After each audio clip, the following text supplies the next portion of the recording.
It infuriates me when people feel like, oh, you're not from the hood.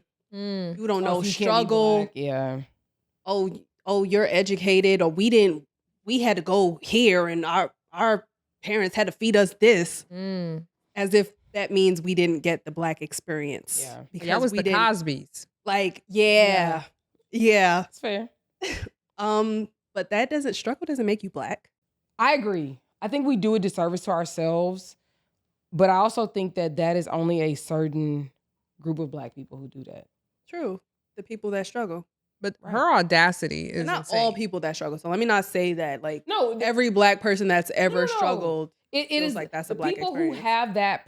The people who generally have that perspective are people who have struggled and been in poverty or whatever, and they believe that because you didn't go through that exact same struggle that they did, that you in fact cannot be black, or you in fact cannot understand what life is like as a black American in this country. Right. You know, who cares really? Fuck them. I mean, the thing, yeah, it's a thing, but I am, you know what's funny? Me and my brother always say this. Like, yeah, we might be from the hood, but we're not of the hood. You know what I'm saying? And like, shout out to my brother, Jacob, because we actually have had many discussions about this. Like, if you from the hood, that does not necessarily dictate how you live, how you speak, your education level, your literacy level, your level of like of exposure, whether you travel, what it doesn't. Because real talk, you think about it, a lot of times what is now a hood 30 years ago was not. You know what I mean? Like, it was just a very middle class neighborhood, whether it be white, black, or whatever, it doesn't matter, So, and I can see that in the neighborhoods that my parents grew up in, but long story short, I think being from the hood is cool.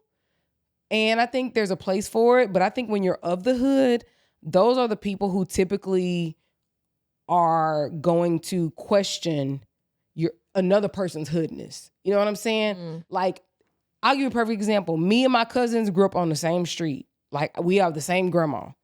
Like, matter of fact, we have multiple cross family members on the same street. So that's what my uncles was doing, child. Don't worry about it. That's all they did back then, was just fuck people. But anyway, I mean, it's the truth. I could go into a whole situation about this, but long story short, what I'm saying is that because I wasn't of the hood, even though we all grew up together and I went to different schools and my mother did not allow certain things or only pursuits or wanted me to pursue certain things, that makes me not of the hood because I didn't have the hood mentality. You know what I mean? Yes. Can I be in Scenic Woods in Houston, Texas and be perfectly fine? Yes. Shout out to Homestead, 77016, but I have a different experience. So I'm not of the hood. Can I fit in? Absolutely. Right. Do I understand things that are going on over there? Absolutely. But is my mindset the same as people over there? No. And that's because my parents had a different perspective for me. They didn't want me to be of the hood. Yeah. I think that goes back to that whole Oak Bluffs conversation of this perception that for a monolith that we are all of the same. And it's just not. You know what's crazy? Because ever since we had that conversation, I done seen like 5 people in Oak Bluffs on my Instagram. I was like, literally, I didn't even know what that was. And now it's being had like it's like there. You understand that there's a whole group of people that their normalcy has never done. It's not about struggle. We got to move away from this idea that connecting blackness to struggle and poverty, because that's not the reality at all.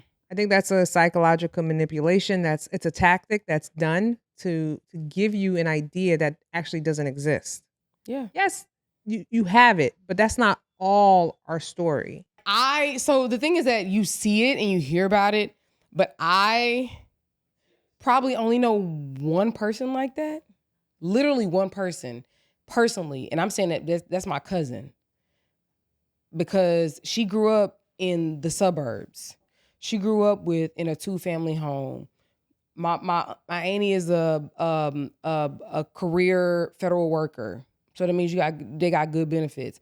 My uncle worked for, I think, like the phone company for years. Mm-hmm. You know what I mean? So and they were in the suburbs 40 years ago.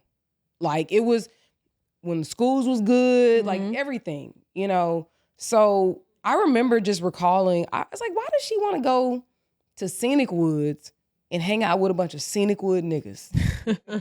Like, I really used to wonder that. You know what I mean? I was like, you got the life. Yeah.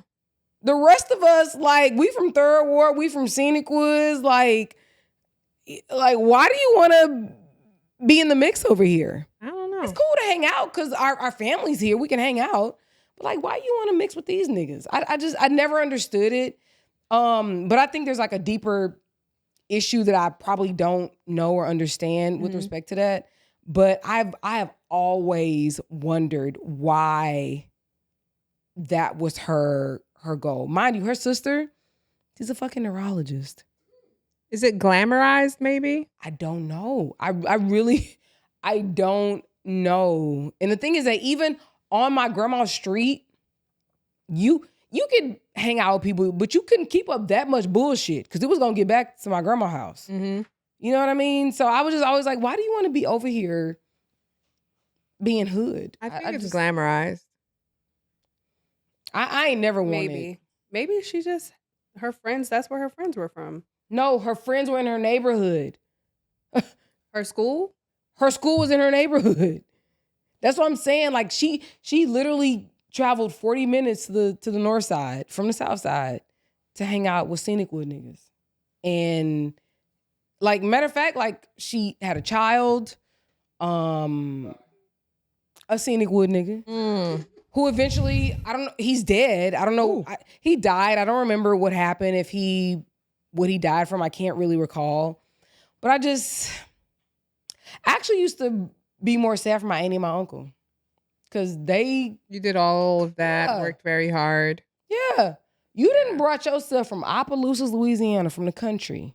Got you a good job. You done married you a wife. Got her a good federal gig. Like, y'all got y'all a little suburban home. You know, like, we love going to my auntie and my uncle house. That's where we used to have Super Bowl at. Like, it was a place to be. You know, but then your kid just want to go back to Scenic Woods. I really never understood it, you know. But anyway, that's neither here nor there. But that's like my one experience with somebody who, you know, wanted to indulge in a life that wasn't really, you know, the life that they were living. What did I say? That don't understand what? I guess my piece of advice would, and I'm saying this from the perspective that I know too many Black people who have never been in poverty. I know too many Black people who perhaps they grew up in poverty, but shit, at 21 they was on something different because they did get it out the mud. You know, I mean, like, open your mind. That's all. I really think just opening your mind to something different or something new is probably just the best advice I could give somebody to break away from that particular mindset of associating Black people in America with poverty, struggle, so on and so forth. I'd say that being Black isn't just one experience at all. So stay true to what your Black experience is and don't try to fit yourself into a box. Yeah, Jesus Christ. Serena opens up about using the weight loss drug after she had her second baby. There was some backlash. People were upset. Serena's typically known for being a bit of a thicker, voluptuous woman. And the last post, she was a little thinner. A lot of thinner. I almost didn't recognize her.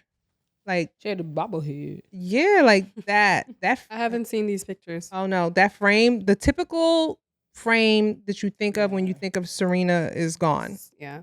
Like stallion. She's a stallion. She's no longer a stallion. Right now, she's a pony. Yeah, she's a pony. She's very slender. I was literally thinking of Meg the Stallion.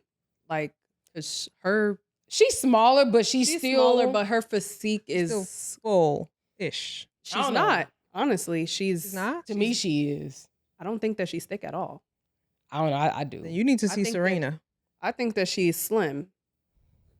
You need to see Serena. Also, Lizzo comes to mind too. But she said she didn't use weight loss drugs.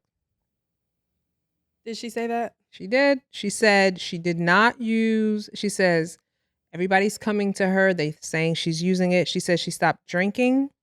She changed her whole diet. She was working out. She said, I could have used it if I wanted to. I'm not ashamed, but I just didn't. Honestly, I don't know. I'm okay. Because I feel like Lizzo, if she did, I feel like she would say it, to be honest. Yeah, I do too. She's very bombastic side eye to that. but I feel like Lizzo lives kind of like out in the open. And I think that it's like a great cover to say, if I did it, I'd say it.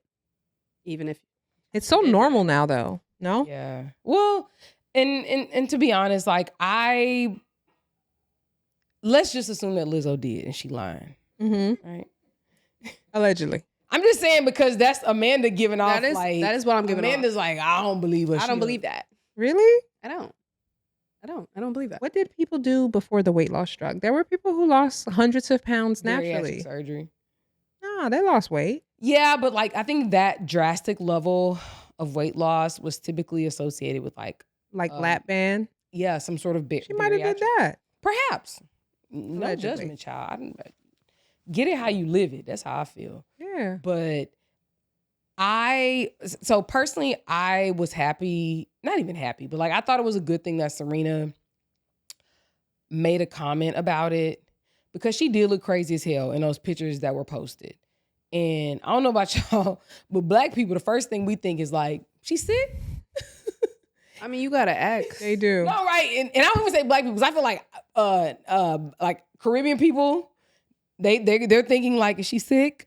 Like 100%. Black American people, like it's never like, oh, you've lost weight, so you're living a healthier life. I always want to know if someone is sick prior to making any kind of comment on their weight loss because y'all saw how they did Chadwick Boseman. Yeah. And he was actually sick. Fighting for his life. Exactly. Yeah. Rest in peace. What a great actor. Rest in peace. Rest in peace. What a great actor. But I'll always ask. I always want to know. You know? No, but I think at least Black American people, baby, they be like, oh, she on that shit. I'm telling, everybody in here is Caribbean. I'm just telling you, like Black American people, they be like, something wrong with her. She's sick or she on that shit. Or they be like, she got the monster. Something. But I thought it was a good thing for her to step out and say something, only because she's the GOAT. She clearly has discipline. She clearly knows how to work out. She clearly knows how to manage her diet. She knows how to do all these things to an extreme level that makes her the fucking best tennis player ever. You know what I mean? Right. So it's not a question of whether she's taking a shortcut. You know what I mean? Mm-hmm. I think that a lot, and I think that's typically what other people assume about people who are on these GLP-1 medicines. Like, oh, you could have just went to the gym. You could have, but you're taking a shortcut. Are you guys sending me two different things? Yeah. Okay. I'm sending you for Hot Topics. So I don't know what Alan's sending you. Just while Amanda finds this thing that Alan is sending to her, you know what? I just want to remind everybody, this is a public service announcement. The left lane is for people driving fast. If you are driving the speed limit, if you are driving 5 miles over the speed limit, if you are driving 10 miles over the speed limit, get the fuck out the left lane, please. I'm just so sick of like just dodging these cars. Like it's so annoying. Like just get out the way. Like why would you not just go to a more like appropriate lane? I don't understand. Like, I do.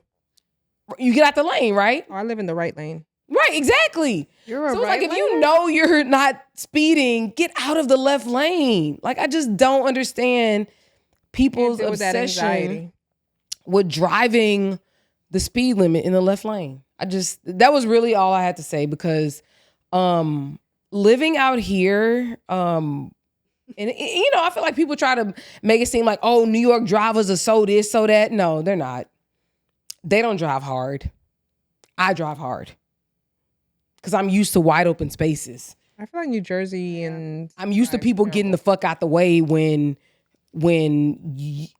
I'm on your tail or if I'm coming up. If actually you should be looking in your mirror every few seconds. So if I'm coming up fast behind you, I feel like move. It's too hard to drive hard in New York. Like no, it's not. The tickets be coming, child. All right. No, I don't even play that no more. I drive hard. Take me to Miami. I'm a driver. This is what Alan sent me. Texas lawmaker pushes to wipe out property taxes. Rep. Brian Harrison says legislator is moving toward full elimination. So I've heard about this in Florida. I haven't heard about it in Texas. And to be fair, because I don't know enough about it, it's hard for me to conceptualize how that would work. Because in Houston, I think I'll just say in Texas, we don't have a state income tax. So our property taxes are what supports school. And it supports literally, I guess, everything, to be honest. So I'm not sure how they would go about, I don't know if the article says this or not, how they would go about recouping money that would be lost from a lack of property taxes. Personally, the idea, I am 100% in support of. Like, if you own your home, you should be able to own it. And because I'll give you a perfect example. In Texas, or I won't say because I can't speak for everybody. In Harris County, which is where Houston is, when you're 65, you're exempt. Your property taxes, I think like $100. It's either like 0 or 100. It's something wild to where like it's minuscule. Like it literally is nothing. It might be 0. I just can't recall. A lot of the things that the property taxes in Houston support, which is typically school, community colleges, whatever, water systems, you don't really use anymore. And why would the state not just have a state tax to support that? Or why not have a minimal city tax? You got 7 million people in Houston. I think it's 7. I could be wrong. Houston alone? It's a lot. Like, can you look it up? I actually don't know. It's a lot of, I think it's 7 million people in Houston. Huh? He's looking it up.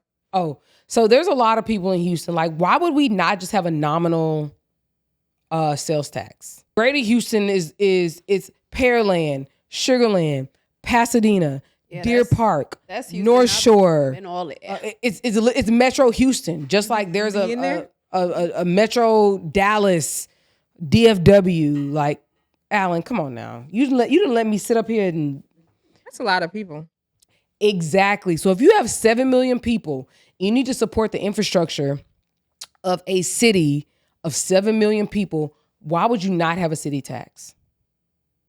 Why? You already don't pay a state tax. And mind you, it could be nominal. A 1% on everything. On everything. 1%. You know how much money that would bring in?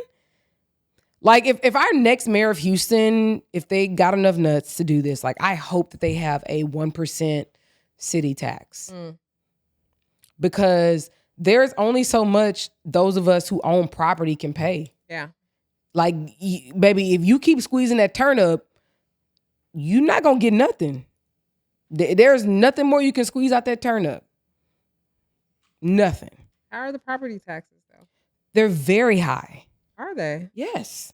I can guarantee you they're higher than here. I can look it up. I can get. Look it up. No, I know. New Jersey has the highest property tax. Look it up. You can look it up because I saw that. Look it up. They were talking about that the other day.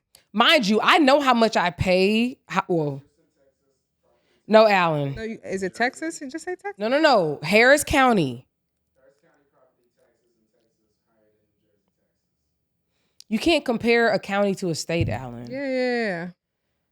No, but like overall, nationwide, New Jersey has the highest property taxes. I mean, we all got Google. Because like New Jersey be tripping. What's that? We can't read that. New Jersey? Harris County? But that's the county. I'm talking about like compared to. I just want to say, like, I really just don't be saying shit out my ass. No, just to be fair. Alan, I want you to look at the full scope of what our taxes are. It isn't just 2%. Alan. Like that. Mind you, I literally was on a call with the tax office yesterday. Y'all niggas really tried to play me. I literally just said our property taxes are stupid, but nobody wants to believe me. I pay the taxes. Mind you, I also pay taxes in New York. So I know how much the shit is here. So it says Harris County, Texas. The average effective property tax rate in Harris County is about 1.77% of home assessed value, nearly double of the U.S. national average of 0.90%, whereas in New Jersey, as of 2021, New Jersey has the highest effective property tax rate in the nation at approximately 2.3% of the home value. What's the effective? What does that mean? The highest effective property tax? Well, because it makes yeah. Well, I'm saying like it makes a comparison to New Jersey, but in a specific way. Like, what does that mean? I'm gonna be honest with you. I'm not sure, because New Jersey has always struggled with property tax. It's one of the biggest issues voters have. Because like too high, too low. Like, what's the problem? New Jersey property tax. I'll give you an example. Yeah, let me know. I'll give you an example. There's a house, let's say in Plainfield. The house value of the house is let's say it's $450,000. The yearly property tax is $21,000. Too much. $21,000. Too much. And hold on, and it's gonna go up. Yeah. And the schools. Quick question: do people make a concerted effort out here to dispute? They do, but you're not gonna win. Really?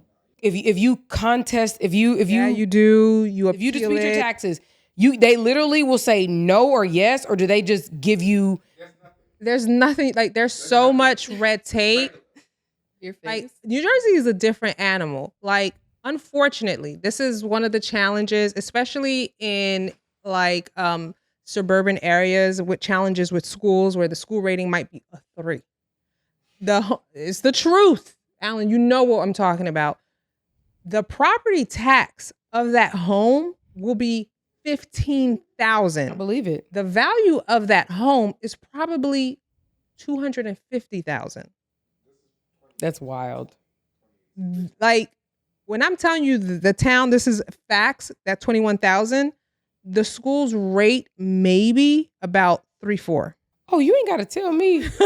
Yo, like when I saw our property taxes in my house, I was like, they be tripping. I remember when my husband's dad was alive, and I guess parents are always thinking about what they're gonna do with their stuff when they die, right?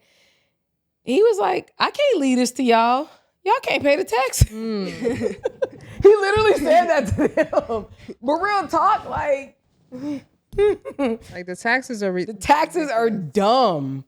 But I will say, we live in a place where our taxes do what they're supposed to do.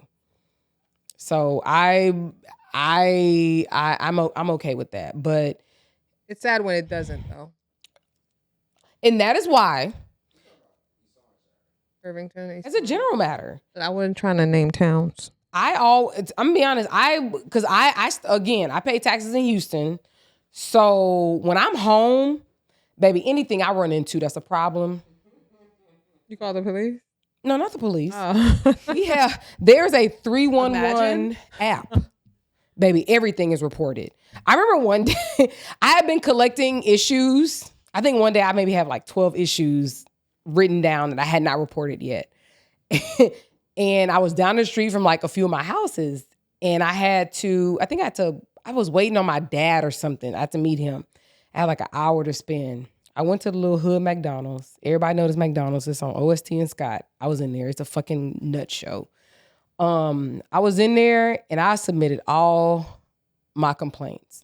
It was sidewalks that had trees overgrown. It was cars that were abandoned. It was potholes. It was, baby, everything. I think I probably did like 12 or 15 that day.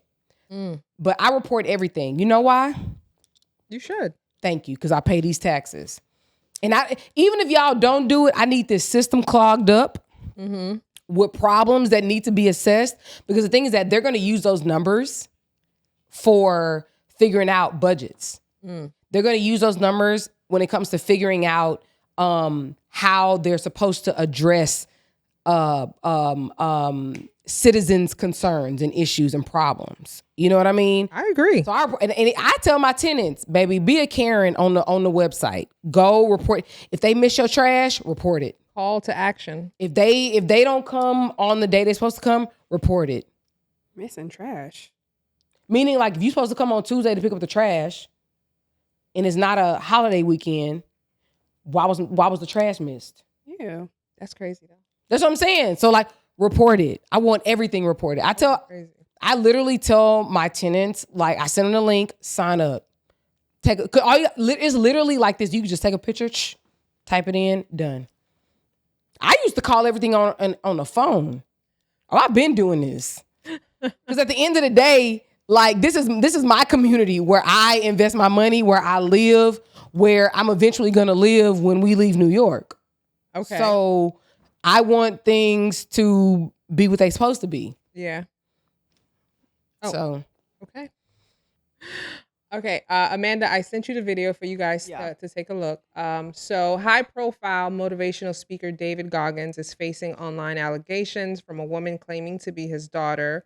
Oh, Jesus. Who says he has been an absent father. We definitely do without me even having. Can we look at the video? Yeah. How David Goggins is a deadbeat dad was definitely not on my bingo cards. Last night, his alleged daughter posted that pretty much he's not in her life. And I say alleged, but like she posts pictures of the two of them together and insinuates that he's not in her life. And it's really sad because it makes you remember that these motivational people and these people that are on the internet and have done such great things are also just people themselves too. And I'm not excusing what he did or does, but it reminds people not to put people on such a high pedestal because they're human too.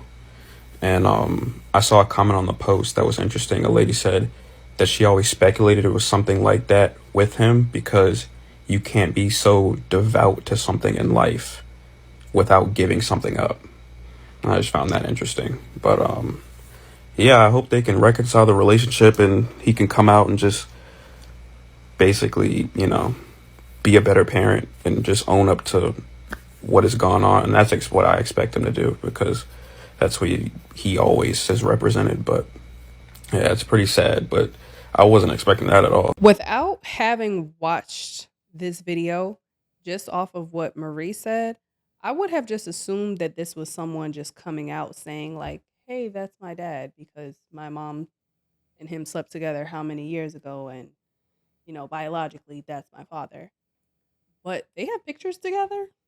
I think that's like allegedly, like that's her father. It's just that I guess his commitment to his craft took away from his ability to be committed to his family.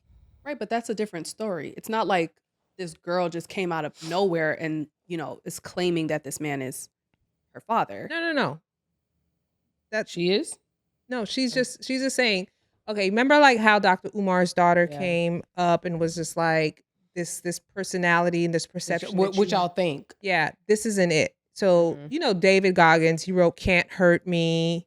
He's a Marines. He's like very motivational. He's like, you got to run till your kneecap break. Like, you know what I mean? You commit yourself. He goes hard. I will never in my life run anywhere to my kneecap break. That's his whole Good thing. for him. Get up at 4 a.m. It doesn't matter if you're in pain. If you have a goal, you got to push through. That's his whole brand. And it's like the daughter's coming out now saying this guy that you all idolize and think he's the greatest thing on earth Where was he? Where was he when I needed him? Okay. So I absolutely understand what's being alleged. Because I don't want to say it's real. And I absolutely understand the line you have to toe when you're building something. Actually, can you go first while I collect my thoughts? I feel like I liked what the guy in the TikTok said, that you realize that, and it's not even just a realization, because yes, everyone is a person. Like, the pedestal shit should just not be a thing. But I understand that, like, when they're preaching to you and they're like bestowing all of this like motivation into you, like, you assume that they got everything together and they take their own advice, or, you know, that's not always the case. And this reminds me of, names escape me. I never really remember names, but there was a guy, a black man, giving relationship advice that the one whose wife was on there looking crazy. yes, The bonnet or the hat. Yeah, with the bonnet. What's his name? David James. no, You know, I literally know he used to someone sit in named his David car James, and that's give crazy. advice. Yeah, what she had a No, okay. He was associated. This could be cut out a little bit, but he was associated with the talk show that goes on tour. Oh, tonight's conversation. Tonight's conversation. Ace Metaphor. Yeah, but he was associated. No, it's the guy with the wife with the bonnet. Yeah. What's his name? David James. Yeah, he has a common name. He does. David James Chris. Like I keep saying a bunch of regular nigga Jackson. names. Yes, David Jackson. No, or Jackson something David. Something Jackson. Jackson. I know there's a Jackson. Yeah, There's you're a right. Jackson. You're right. Yeah. Anyways, you guys know what I'm. Derek Jackson. I knew Jackson somewhere. Derek Jackson. I was a follower of Derek Jackson. I loved everything. Really? I loved him. Never liked his face. I loved his face. I thought he Why was. you didn't like his face? I thought he was so handsome. I loved everything he said. I followed him. He followed me back. I bet he did. Right. But yeah, when everything came out about him, you know, he was cheating on his wife and actually had his wife come up and be in the camera. Like, it was He didn't have his wife. She made the decision to do that. I think that they spoke about that. I agree. And so she made it.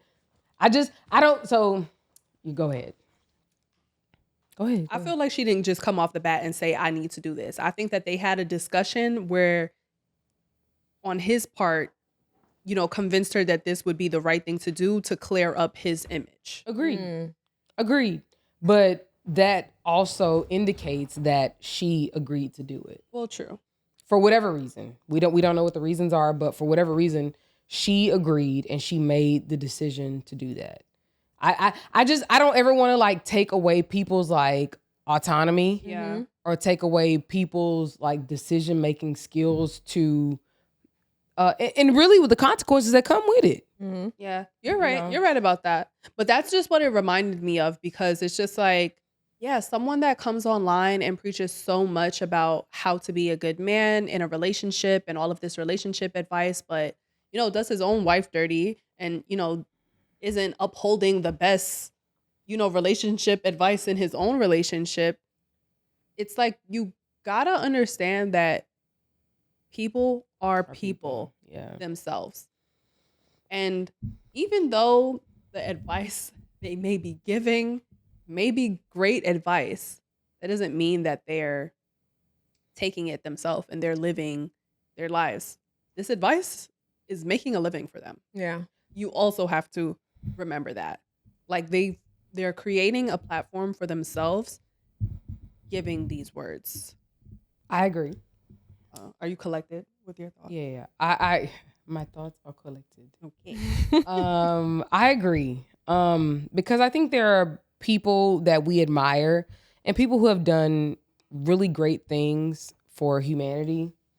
And then we've subsequently found out about like shitty things that they've done, you know?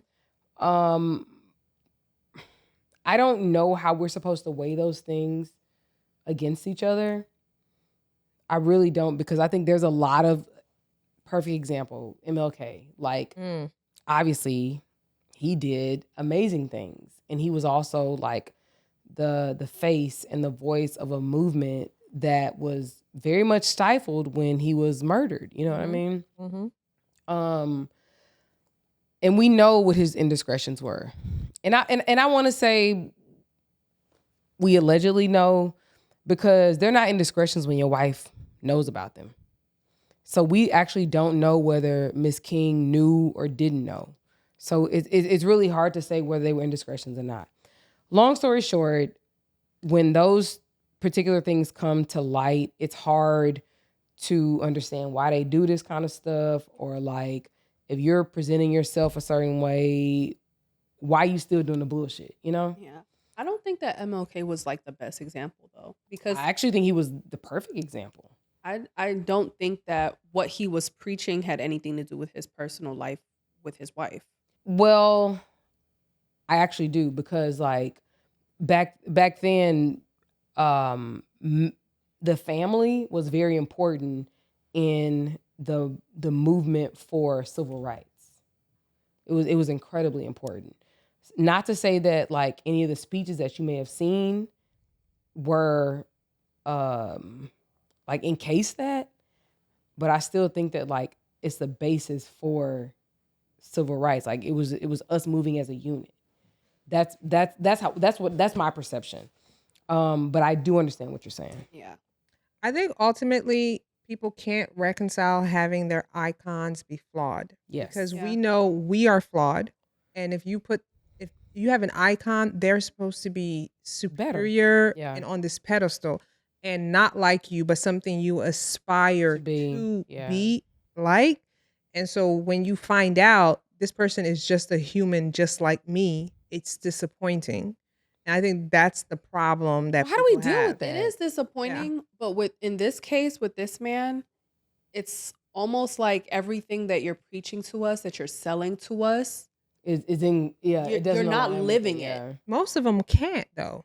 You're not, but that creates a huge problem for your platform, for your livelihood, because we don't know where Derek Jackson is today.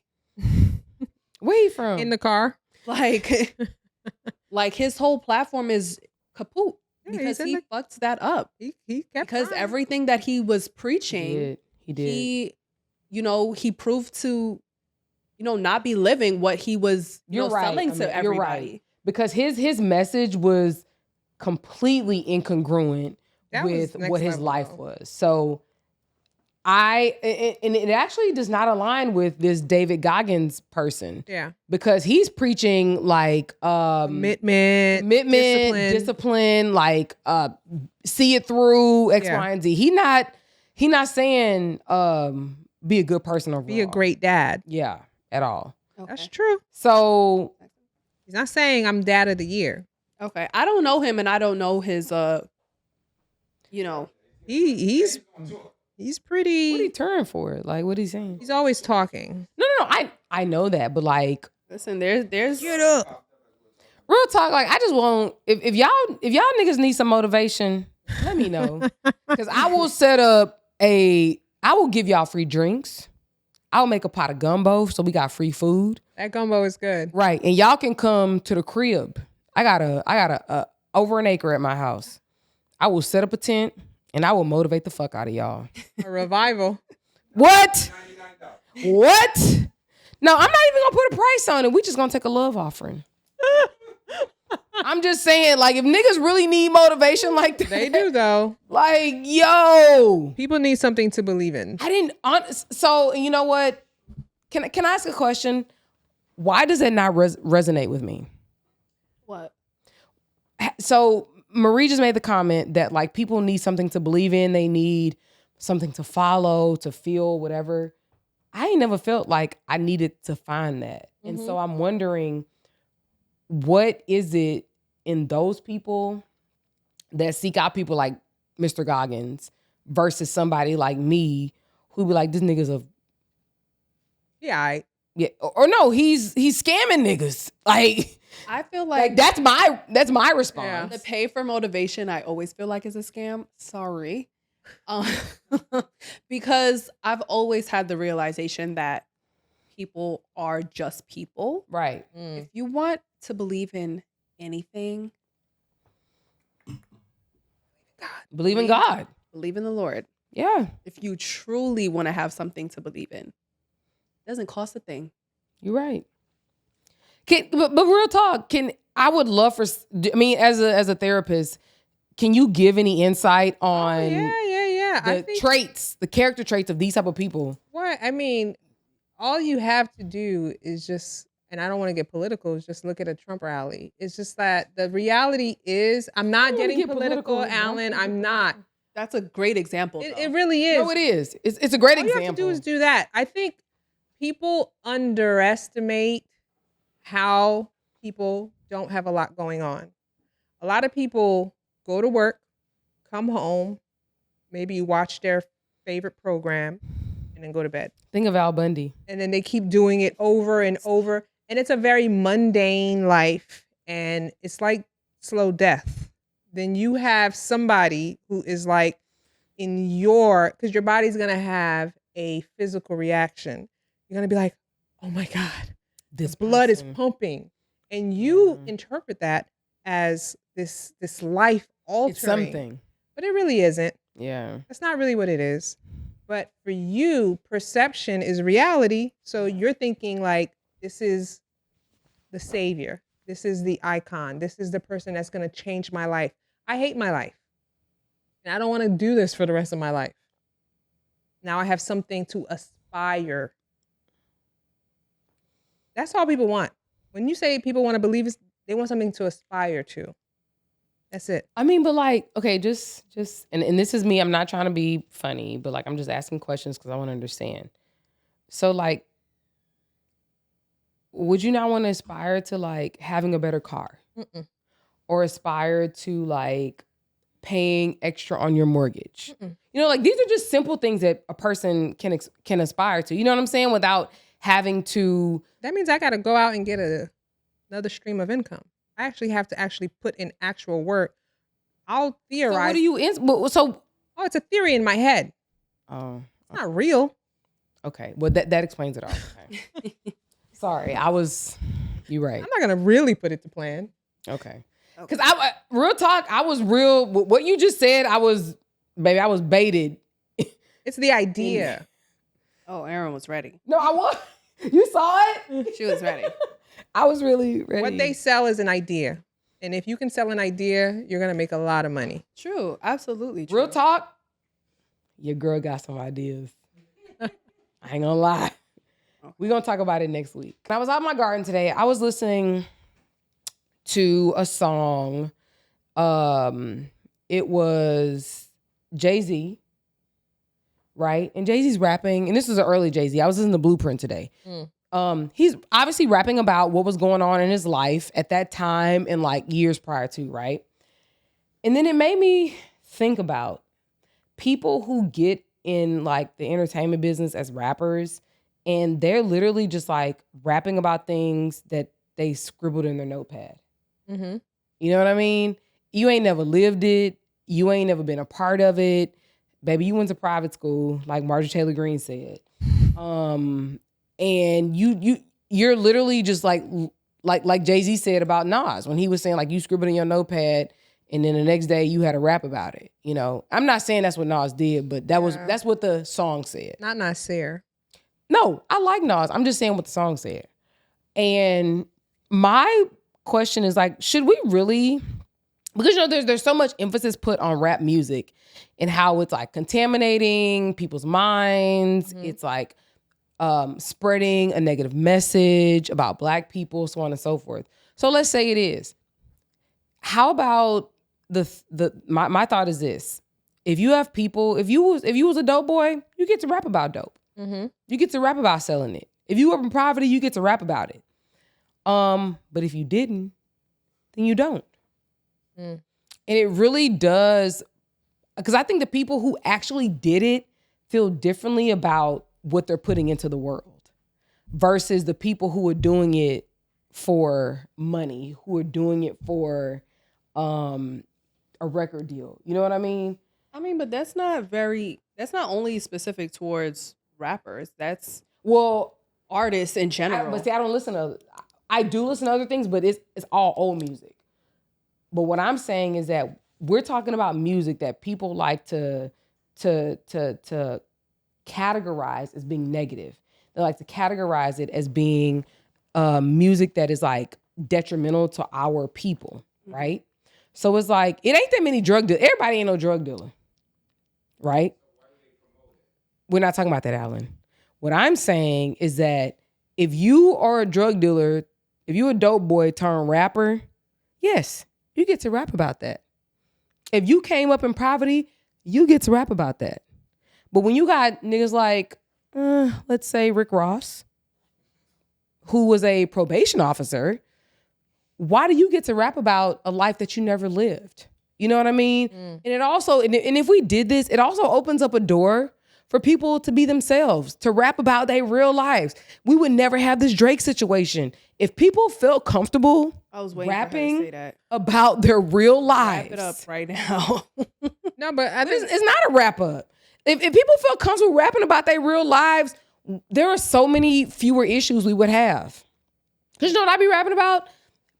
I like the Babysitter's Club books. I did too. You know what I mean? Like, I'll be rapping about, what's the Call of Duty? Like, if I was rapping, I would be rapping about literally things in my life.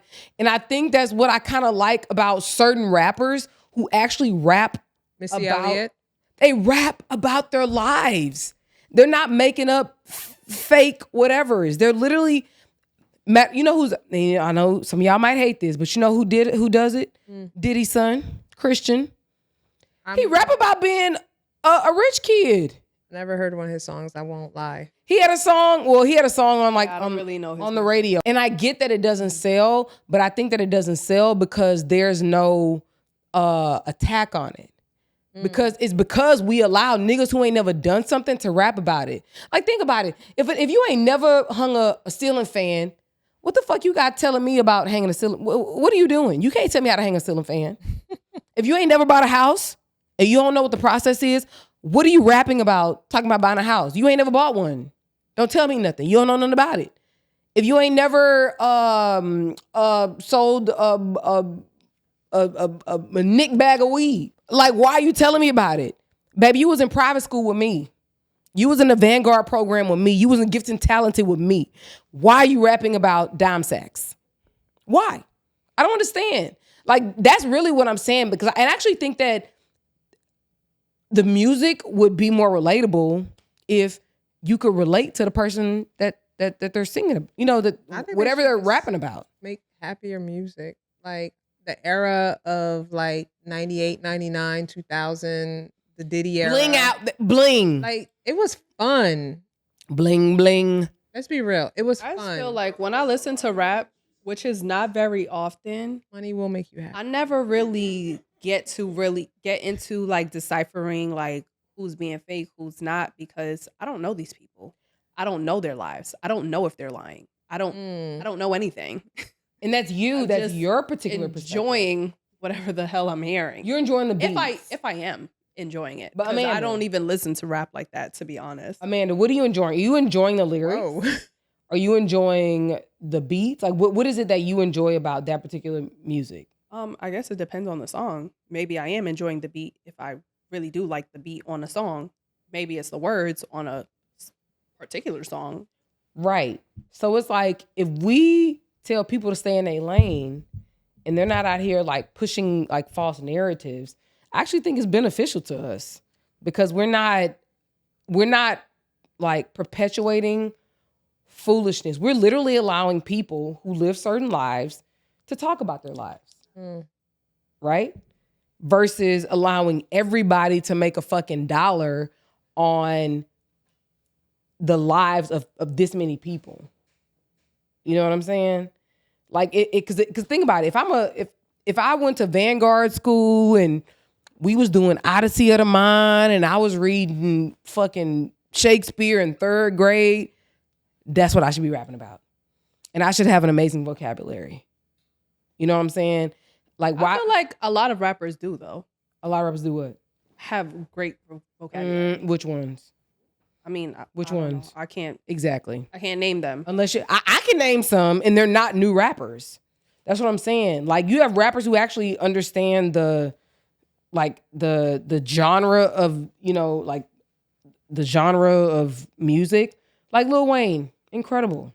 He probably didn't even graduate high school. Lil Wayne. I feel like rappers, the good ones anyway, that understand how to make good bars have great vocabulary. Mm-hmm. But they're also, in most cases, they're actually rapping about their lives. What I'm saying is that we need to push people out who are selling a narrative that is not their life. They should, because they're really just co-opting our shit, and they're co-opting real rappers, their real lives. They're co-opting that, and they're making money off of it. And I really don't think it should be allowed. And so it's like, cool, if you were a smart kid, go be a smart kid and listen to smart kid raps. Like, I get your stance. It's something to talk about, but it don't affect me in any way. You rap about whatever it affects me. Like, honestly, like, because I know what I listen just a conversation to have. Like, oh, he didn't really do that, or blah. But I mean, he's still making music. He's still making money. So what? But Amanda, that's actually the problem. I mean, are we gonna say you can't make money? No, what we're saying is that we shouldn't be supporting people who are making money off of the real lives of people. Like, if you didn't grow up in a particular situation, like, why are you rapping about it? It's not your life. If you didn't sell drugs, why are you rapping about it? It's not your life. These niggas did not want to sell drugs. They sold drugs out of necessity. And I understood this today when I was listening to Jeezy's set thing where his concert set, like, he literally talks about what he did to make money. It wasn't because he wanted to, it was because, like, he felt that there was literally no other thing that he could do to, like, get out of whatever impoverished situation he was in. So it's like, why are we allowing people to? Because I think they glamorize things. Just like Yes. You look at Italian culture, when you took like mobster culture, like, I'm pretty sure a lot of these mobsters lived in fear 24 Daily. hours a day. But when you glamorize it, Sopranos, like these different movies, it becomes a thing. You want to be a part of it.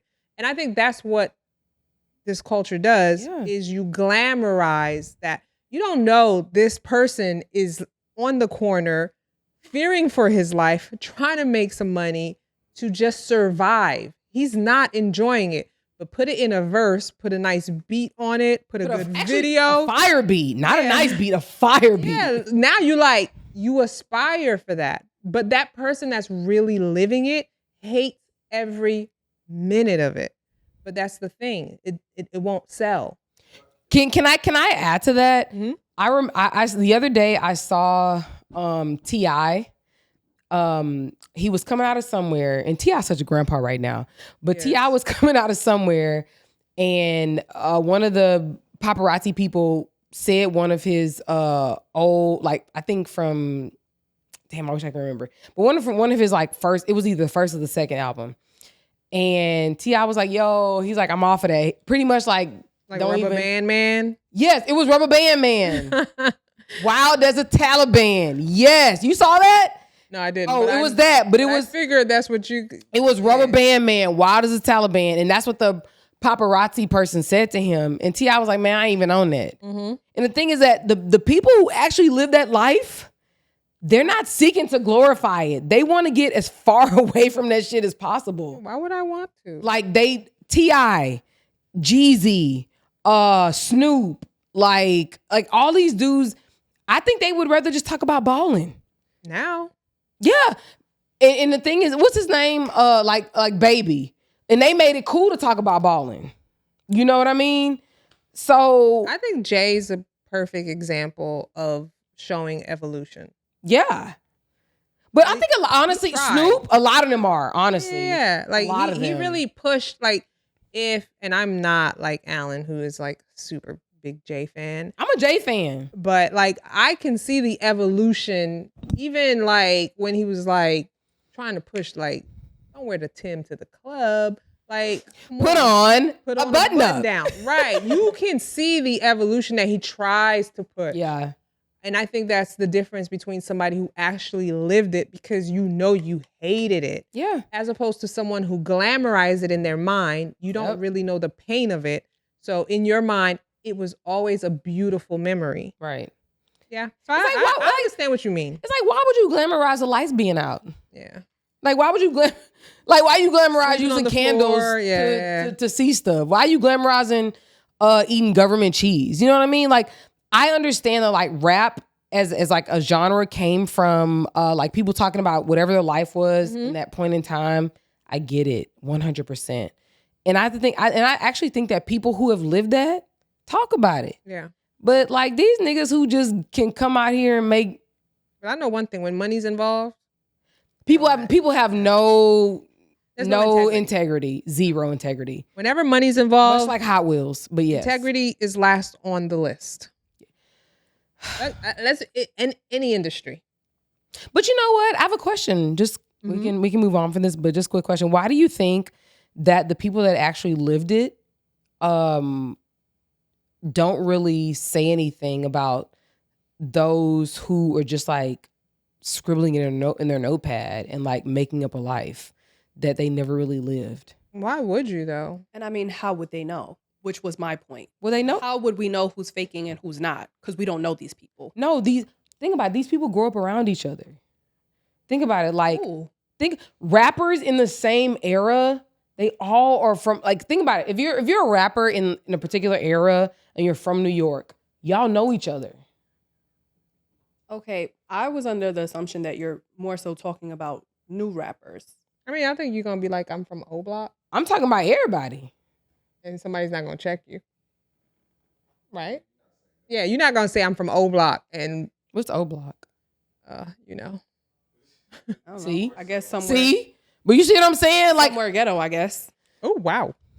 I don't know. I mean, y'all not putting us on. What's O Block? Oh, see, we don't live in Chicago, so we wouldn't know. Lil Durk, King Von. Oh, yeah. Okay. So I know. Amanda's like, I'm from Brooklyn. Exactly. I don't know. You know Lil Durk. I know him. I don't really listen to him. I don't know his story. Oh, okay. So if he was to say some shit that wasn't true, I wouldn't know. Oh, it's true. Theater kid. But he went. He was. I think he took on the role, and I've read about this. I think he took on the role when he went to the West Coast. I agree. Once he played Bishop in Juice, he adopted that. Oh, yes. I actually read that. I did read that. Like his persona. Persona, yeah. And he just kept it. That's a real. I mean, I'm sure he experienced poverty and trials and challenges. Let's not. He was a theater. Yeah, but we also know who his mom is and what he actually he went through came up in. Now. Yeah. I don't think but I do agree that the whole thug life, like that was a thing that came about like once he got to the West Coast. Yeah, I think he adopted it. There's hella articles on that. Yeah. But yeah, long story short, like I just don't think that like rappers, like real rappers, not the humming niggas, like the real rappers should not be co-signing dudes or just people who are not about the life that they portend to portray. It would be nice if the art was kept that way, but money. But the thing, I actually don't think that she raps about street stuff, but she probably raps about what she grew up around, what her neighborhood was. Like, even though like I didn't grow up around certain things, or if I didn't experience certain things, I saw them. I definitely seen those things, which allows me to be able to talk about it because I seen it. Maybe it didn't happen to me, but I can talk about it because I seen it. Yeah. And perhaps that's what Nicki's story is. I don't know. Really doesn't matter. But I don't think that Nicki Minaj like tries to portray something that she's not. In my opinion. Somebody could correct me if I'm wrong. I don't know. I mean, I wouldn't know who to put on the chopping block to talk about who talks about stuff that they haven't really been through. Rick Ross. That's the example you gave. I don't listen to Rick Ross enough to. But it's actually more so like a known fact. I'm trying to listen to happy music myself. And she literally just dropped an album today. Oh, is she still out? Was crazy, Alan. Like, I won't get you on. We're recording, but it ain't that was happy. Crazy. It ain't. Remember, 'cause I'm happy. You know what? That said, we need Outkast to come out with some new shit. Yeah, I need some happy. Exactly. What do you guys want to do? You guys want to do the D-Boy? Well, what's the whole thing? I'm really concerned about what's really going on, and hopefully, I hope everybody's concerned with respect to the federal government trying to erase the. How do I say this? They're trying to erase the actual history of this country. Mm-hmm. And there's nothing about this country that can be expressed without the history of slavery. The agenda has never been about the truth. Right. The agenda is to cover the truth. Yes. And now when you say rewrite history, with everything going with the Smithsonian, textbooks, what are we teaching our kids? Minimizing slavery. We removed PBS, and now we're saying, slavery was a very common thing. What you're trying to do is you're trying to say, hey, I don't have to take accountability because I never did anything wrong. Right. I was just going to say that, because what we're talking about now is white people trying to erase what really so happened. there's no gap. There's no one for us right now to be like, well, this is what truly happened, because that's not our reality right now. Our reality right now is that the opposite is happening. I mean, in an alternate universe, then yeah, of course we'd want this to happen. I don't know if that's what you're trying to say, or like if you're saying like what should be happening, or I don't know. I think what is happening is that what has always happened is that it's been whitewashed. Whatever the true story of the United States, because it was a bloodbath. Let's be real. There were many lives lost. There was a lot of property lost. There was a lot of wealth lost to people who were already here, right?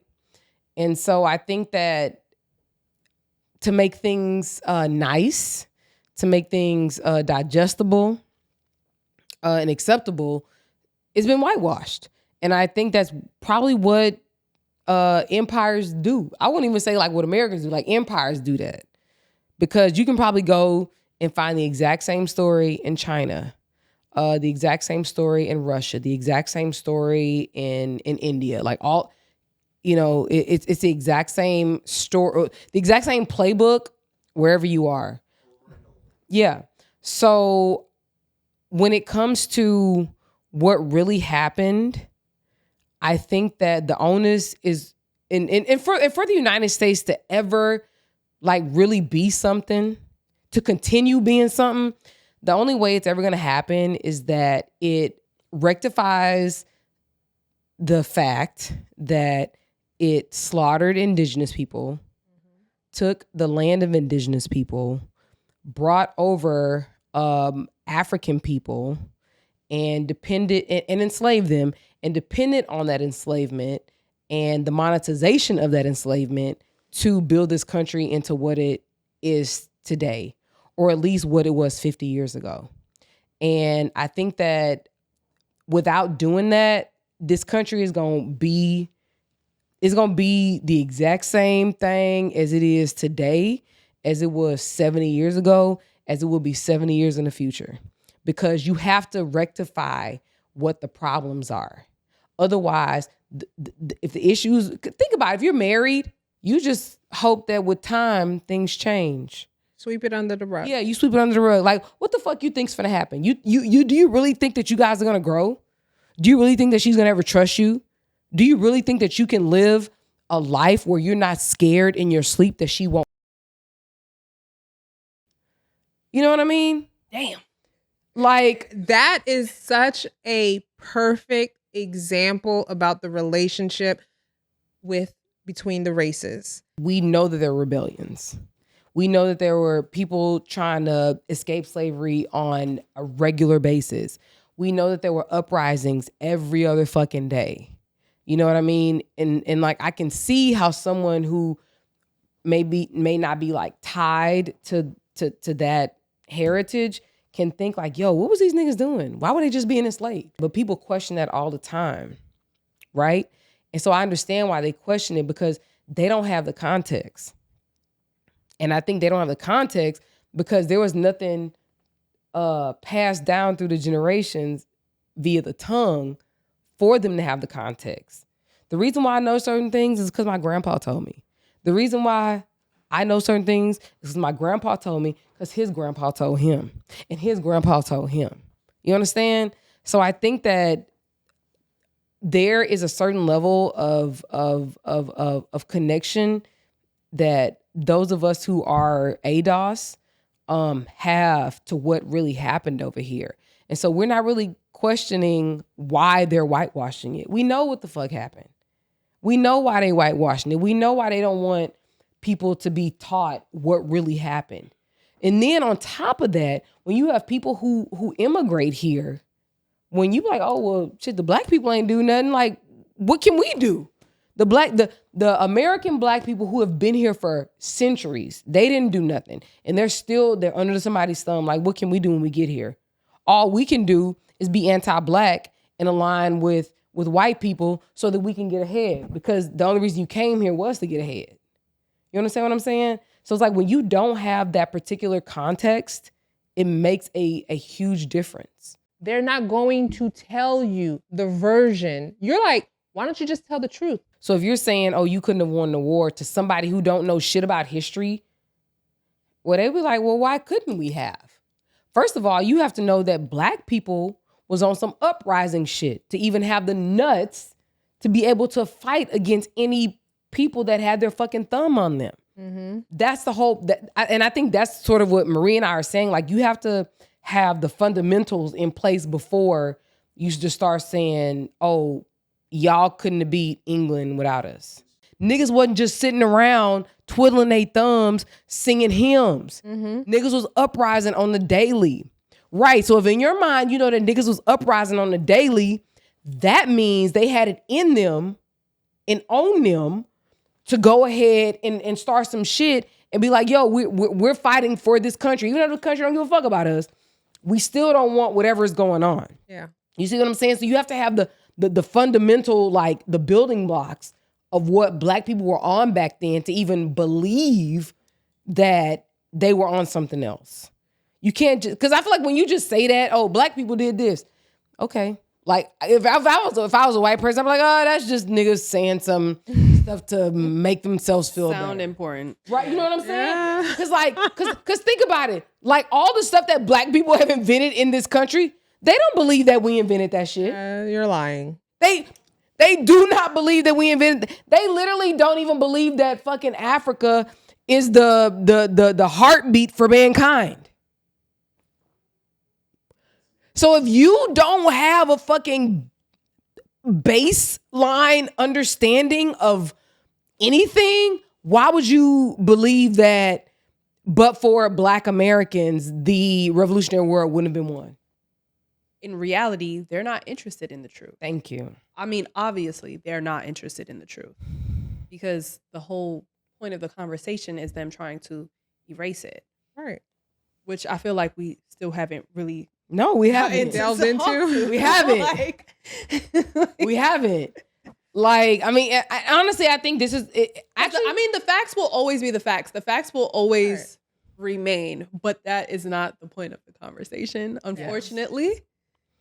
You know what? I actually think we should save that particular conversation for next week. We done made him go upstairs. And I'm only saying that because there are so many fronts that are being fought with respect to them, like, erasing history. It's on a new level. Yeah. You know, and God, yeah. And comprehension is at an all-time low. Jesus Christ. Oh my God. So Jesus. Fighting a fighting battle. And it's so, like, disheartening to have this president. It really is, because honestly, the fact that this is even happening is wild. Yeah. You would have never imagined. Like a movie. It is. Honestly, everything he does, everything that's actually taking place in this country since he's, taken office. Nigga, 7 months. No, Can honestly, you imagine? I feel like, am I the only one counting down? No, I can't afford. I can't get to that point because mentally, I won't make it. Yeah, it's just maybe I got to take this one day. Crazy because it honestly does feel like a movie. Like, oh my god, someone is actually this excited to have this much power that they're actually trying to change things in the craziest ways. There is a significant amount of people who are negatively impacted by these policies. They fucking support it. That's the crazy thing. Yeah. And that just lets you know that like our education system is fucking done. You take somebody's mind, you're I good. mean, when the mind is gone, baby, you ain't got nothing. Mm-hmm. Think about it. You have women who are literally voting against their own. Like, all you got to do is take control of somebody's mind. That's also what's scary about this presidency is that he has such a crazy cult following. Yeah. I really can't wrap my head around it because I'm like, when have we ever seen this before? Imagine how our parents and grandparents think. And I'm saying that, like, think about your parent, like when your mom, remember you told us about how your grandfather raised, who did he raise? He raised my mom and her siblings. Because my grandmother was back and forth. Think about like the sacrifice that they made. They're like, oh, we're going to sacrifice. We're going to get our kids to America. X, Y, and Z. There's more freedom there. There's more policies there, X, Y, and Z. And like now, you didn't sacrifice all this shit to end up in the exact same situation for sure. that you left. My aunt, my mom's sister, absolutely terrified to travel out of the country. She's like, I know some people who are the same. Yeah. I don't know. Trump might. And I was just like, oh my God, I feel so bad for her because she really doesn't even want to go home. To Trinidad. Honestly, I mean, her home is here now, but even just to like visit, she doesn't want to until he's out of office because she doesn't know what could happen. Yeah. But you understand what I'm saying? Just think about that. Like you literally sacrifice a lot. You sacrifice time with your kids, raising them to go somewhere else, to build a life, to bring them over, to have a better life. And now you're back in the exact same situation. That shit is wild. Can you imagine how fucking stupid you feel? I even asked my grandfather last time I was in Houston. We were talking. I was just like, how does this make you feel about being in the same position that y'all was in 60, 70 years ago? You know what I mean? That has to be. I wish I had a word, but I don't have a word because I know what they had to go through. And I only know because it came out of their mouths to me. You know what I mean? It's not because I have an idea, because I went through it. No. Mm-hmm. I didn't grow up nothing like my daddy. He a boomer. He didn't grow up dealing with, and we went to the exact same schools. I went to the same schools my daddy went to. My dad didn't grow up feeling racial animus towards him. In Houston, Texas. Really? No. Absolutely not. My dad went to integrated schools, like all that. So it's like for my dad to not have felt any of that, and then for me to not have felt any of that, and like now shit is going back to what his grandfather dealt with. You know what I mean? That just has to be. Crazy. It's disheartening, but like it's like, damn, am I a dummy? I fell for the okie doke. That is what I fear. Yeah, because people are just. I think a lot of people, just like you just said, are very much, this can't happen. It doesn't make sense. And I ain't gonna lie, that's how I felt about Roe v. Wade. When Roe v. Wade, when that situation happened, right now, I believe that anything is possible. Anything. I agree. I mean, and that's such a popular court case from how long ago? Yeah. Overturned. I couldn't believe it. They're gonna be talking about us. This era that we're in right now, we're going to be in textbooks, honey. I'm good. I just child, please pray for us millennials, please, because we have seen too much. I'm sorry, I don't care what nobody say, babe. We have seen, we've been through too much. We're gonna be asking the grandkids, like, are you guys at the chapter of the 2020s yet? Yeah, that was crazy. Like once that happened, I'm be real. I was like, anything. I was like, okay. I understand what's coming. Grab it. When the federal protections are removed, which is what we're talking about, that means that the rights and whether a person has them or not goes to the states. Mm-hmm. So if it goes to the states, it could be up to whatever the Supreme Court says. It could be up to the vote.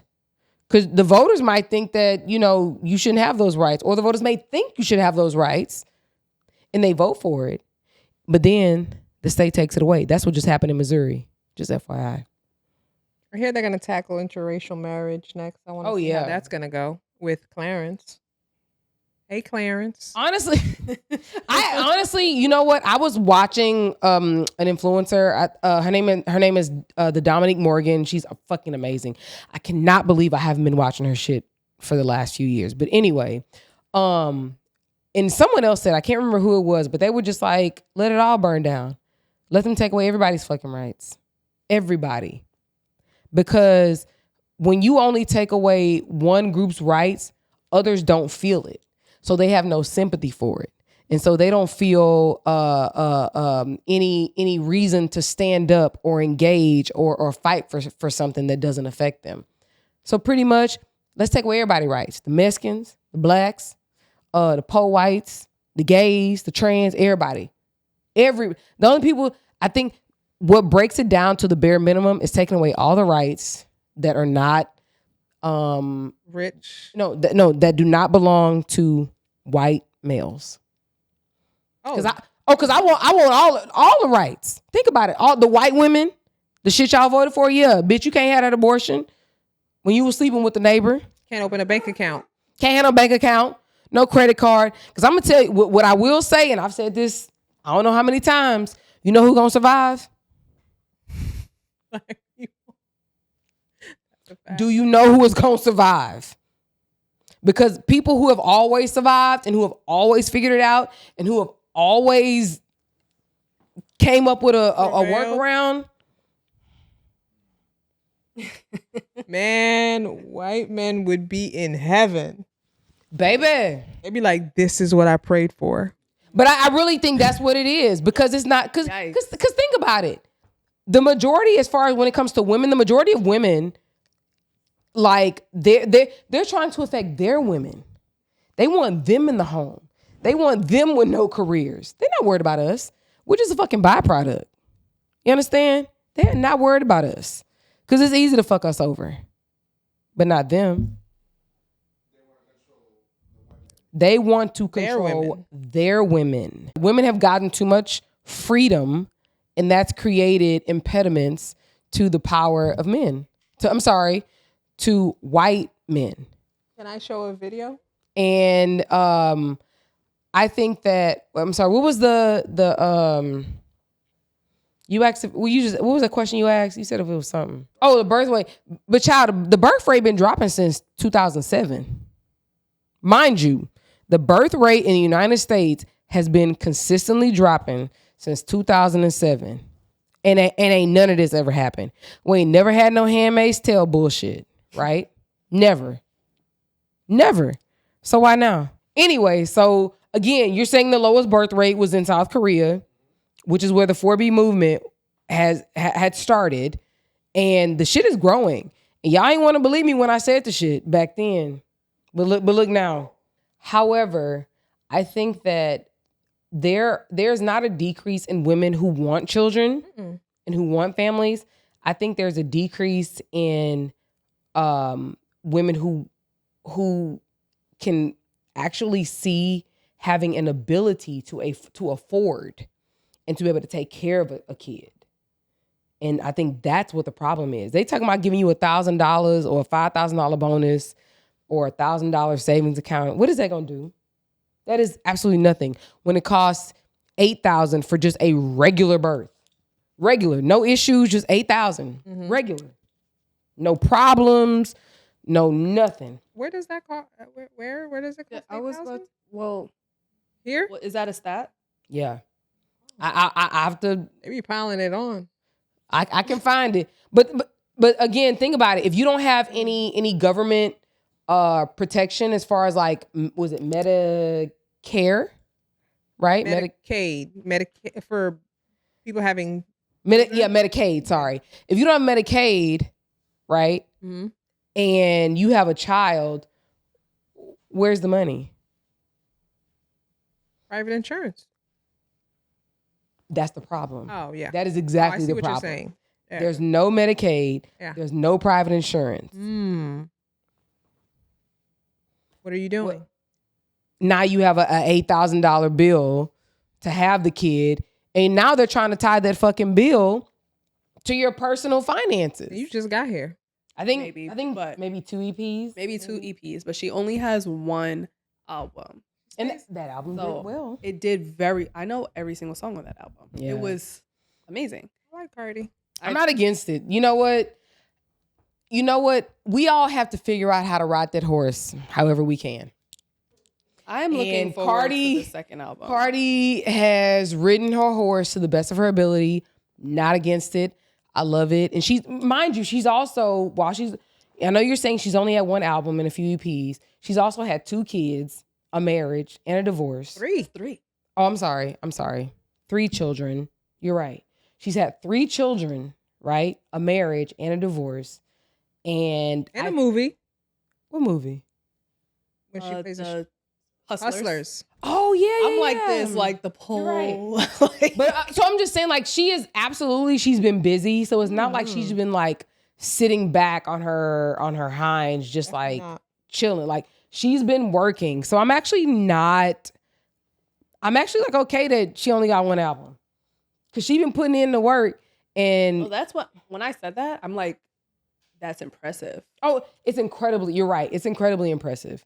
I'm for it. I like Cardi because I think that she really represents being an around the way girl. Mm-hmm.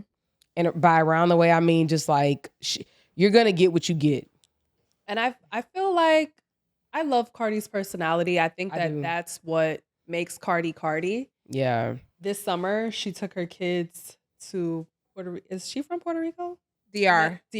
Dominican Republic. Oh, she did? She took her kids back to the Dominican Republic, to her grandmother's house.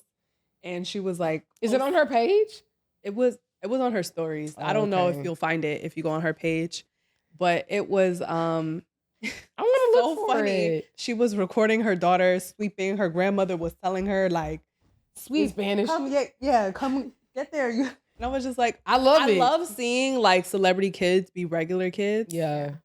That's dope. I ain't gonna lie. Yeah. Cause like when you think about it, like what were you doing at your grandmama's house when you was young? Honestly, I was chilling. Oh. My oh Lord. My grandmother. Me and Amanda can never meet on the same plane. No, because my grandmother, she was the same grandmother that used to be back and forth. So even when like everybody was now in New York, she would only be home on weekends. Okay. So she would be like away at work. So she would love to see her grandkids like on the weekend. Like she never made us do chores or anything. Like she just wanted to be with us. She would always, what do you guys want? Chinese food, pizza, let's watch movies. That's the fun grandma. Chinese. Yeah. She was resting. My grandmother loves Chinese. Oh, baby, we was getting home cooked meals. Sorry. Actually, I feel like my grandmother really only makes fish. Nah, baby. When I think about anything that she cooks, it's always fish. Nah. Always Helen fish. Jobert was making us, if somebody wanted a roux or a gumbo or a gravy or something, she was making it. Even if we had a ham sandwich, baby, it wasn't a regular ham sandwich. Oh, but she always made us breakfast though. Like she would always make us, well, not make us, but whenever my grandmother was like here on the weekends, like we'd sleep over her house and she would make a big breakfast. She taught me how to make bacon. Honestly, I don't in a pan or microwave. No, microwave. Oh, people would definitely make bacon in a microwave. I don't know. That's ghetto. I'm not a bacon. It was in the pan, but I know that some people make bacon in the oven. Yeah, air fryer, maybe. I've definitely seen it in the oven. Never tried that way because the way my grandmother makes bacon, like it's not stiff. It's wiggly. Yeah. Ugh, I don't like wiggly meats. I like that. I don't like that. I don't like crunch bacon. It has to be crunchy. No. I like mine in between. I like mine in between. Like I don't like wiggly meats, especially like parasites. Wings. I don't like wiggly, but I also don't want it to shit crunchy. I want to make sure all the parasites are gone. Yeah. Well, that's true with bacon. But I'm a pan sausage kind of girl, so sorry. But I love that. That's so sweet. Yeah. So your grandmother was making you do chores? No, I didn't do no chores. I'm just saying, like, I know there's a lot of y'all. It is. But I'm just saying, like, that we weren't about to come over to my grandma's house and just mess everything up. Like, if it was 10 of us over there, like, we was finna be cleaning up behind ourselves. It wasn't no foolishness. Like, and everybody thought my grandma was like, oh, she's so sweet, blah, blah, blah, blah, blah. I think it's because she's white looking, but, you know, that's a whole nother colorism situation. But my grandma was a fucking hellraiser. Just FYI. My grandmother she had better TV than us, to be honest. Like, she had Optimum, and I don't know, we had regular cable. She worked hard. She wanted all her channels. Like, we had, you remember MTV Hits on on 188? Anybody remember that? I remember Hits. I don't know the channel. I mean the number, but I remember the number. What 188. are you talking about? But I don't remember the channel. We had Hits on our cable. MTV Hits, and I used to love watching that at grandma's house because we did not have that on our TV. And she had we had a VCR too, but she had the better movies, and she would always like to watch The Parents Trap, or her favorite movie is Sound of Music. And as a kid, I was watching Sound of Music. I like it. Yeah. Oh, that's so nice. Amazing way to end the show. I love that. Talking about our grannies. That's nice. That's a nice memory. Can I say one thing real quick? Yeah. When we got married, me and my husband. Well, yeah, not me and you. Our grandmas, I made the decision that I wanted our grandmas to be our flower girls. And like that is like such a it's a really a core memory for me. That's all. That's nice. I feel like I've seen that before, but that's a good decision. Well, when I did it, it wasn't a thing. It wasn't a thing. Yeah. Not that it's a thing now, but I'm sure you've seen this, but like when I did it, it was just kind of like I've never seen it. That's a good idea. It was my idea. I don't know a lot of little girls. You know, not to say I'm getting married tomorrow. Well, really, I didn't want kids in my wedding. Remember we talked about that? No, you know what? There can be the ring. How do you say? Ring bearer. And the flower girl, but y'all just have to find supervision for them afterwards. That's the problem. Send them, throw them in the closet whoever. afterwards. Not like someone has to come pick them up after the ceremony. Pick them up. Pick them up. No, but that's what I'm saying. That's literally because they can't come. What? They can't come to the reception. No, where you gonna do your pictures the at? People in the wedding, they get to be. Yeah, that's crazy, Amanda. I mean, I just feel like the reception, then find someone else. Who's that kid's godmother? They need to come get them this evening. It's not your responsibility. Man, First there's of all, like 3 the kind of kids there. reception I would like to Real have, talk, I'm gonna snatch them up. there's no kids. Too inappropriate. Oh. You gotta go. Oh. Honestly, Ooh. you do. You have to go. But Like, there's no ifs, ands, or buts. Ooh. Come tell the godparents. Come pick them up. But they nanny You the might be godparent. at the wedding. Maybe if you got a baby daddy No, and he's not at the wedding, You he the needs to come get godparent. him. Talking about like, what if you're the godparent? They nanny at the wedding. That's the problem. Who's Like the godfather? somebody get her. Jesus Christ, Lord of Saints. We're gonna end on that note because while I don't believe that kids should be at weddings, I feel like I made a great situation I agree. to have our grandmothers be in our wedding. It's a beautiful idea. Yeah, right. It really was. No. I didn't mean like that. Not yet, She right? sounded sarcastic as fuck, but I know No. she was being genuine. Definitely not how I meant it. I'm saying like yes, correct. I know. Yes. I know you. So yeah, guys, we appreciate y'all tuning in. I think have we landed on our show I feel like name? I want to land on it. Can we just go with "Don't Call Me Auntie" or? This is episode 3 of I keep Don't putting Call working Me title. Auntie. FYI, I be saying Annie. So how does that translate for Annie? Annie? Like, cause I'm from the South. Like, I know. Oh, that First sounds of like all- Annie. okay, sorry. No, don't worry. Yeah, that sounds like you're saying the name Annie. No, ain't my Annie, my auntie. My Oh. auntie. Yeah. Yeah, her T's are non-existent. What happened to the T? They don't exist. Doesn't exist, yeah. So what do you say? My Annie.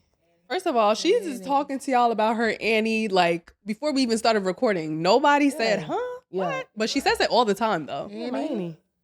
Yeah. It's okay. Okay. No one listens to me. But just so that you guys understand what we're saying, it's don't call me auntie. Yes, don't call us aunties. Well, actually, I am my auntie, but not Amanda. Not me. Guys, thank y'all. We appreciate it. We've had a great time. We did. Do y'all like our matching jeans and green? We're actually matching so much. It's Everybody in the studio has on green, actually. It's the denim bottoms and the brown shoes. The brown shoes and the pink toes. Oh, yeah, and pink toes. Oh, my God. Didn't plan it. Just we're on the same plane, right? I'm just not blonde bald like her today. Where's your bald head at? That would have been crazy. Where's your bald head? Under the wig. You got the tennis ball. Great minds. All right, guys. We're going to holler at y'all. Bye. All right. Episode 4 next week. Tune in.